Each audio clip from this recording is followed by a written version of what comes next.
পান্ডুয়া তেতের পাড়ে বধির ছেলে মেয়েদের রক্তদানের মধ্য দিয়ে শেষ হল আন্তর্জাতিক বিশ্ব বধির সপ্তাহ উদযাপন। আন্তর্জাতিক বিশ্ব বধির সপ্তাহ উপলক্ষে গত 24শে সেপ্টেম্বর হুগলির বলাগড়ে এক পদযাত্রার মধ্য দিয়ে এই বিশ্ব বধির সপ্তাহ উদযাপন শুরু করে পান্ডুয়ার এক সংস্থা।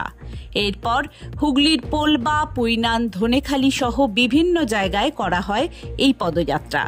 সর্বশেষ পান্ডুয়ার তেতের পাড়ে তাদের সংস্থার নিজস্ব ভবনে বধির ছেলেমেয়েদের নিয়ে এক রক্তদান শিবির করা হয়।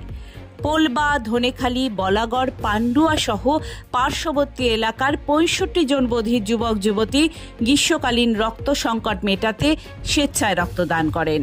তারা জানান, রক্তদানের মধ্য দিয়ে সমাজকে বার্তা দিতে চায় তারাও যে এই সমাজের সাধারণ মানুষ তারাও। সমস্ত অনুষ্ঠান প্রসঙ্গে এই সংস্থার সম্পাদক মনসুর আলী জানান,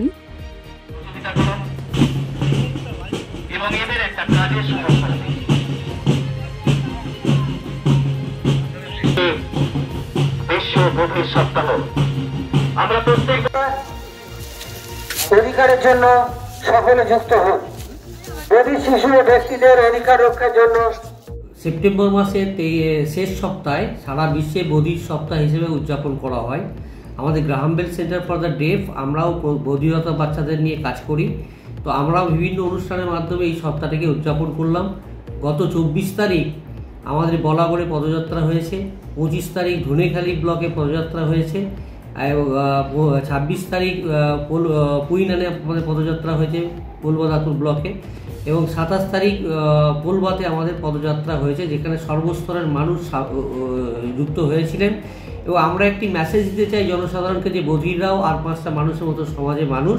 আর এই বধির সপ্তাহে আজকের দিনে আজকে যে আমাদের ব্লাড ডোনেশন ক্যাম্প করলাম আমরা পান্ডুয়া লায়ন্স ক্লাবের সহযোগিতায়, যেখানে প্রায় 65 জন বধির বাচ্চা রক্ত দিলেন। মূলত বধিররাই এই ব্লাড ডোনেশন ক্যাম্পের আয়োজক ছিল।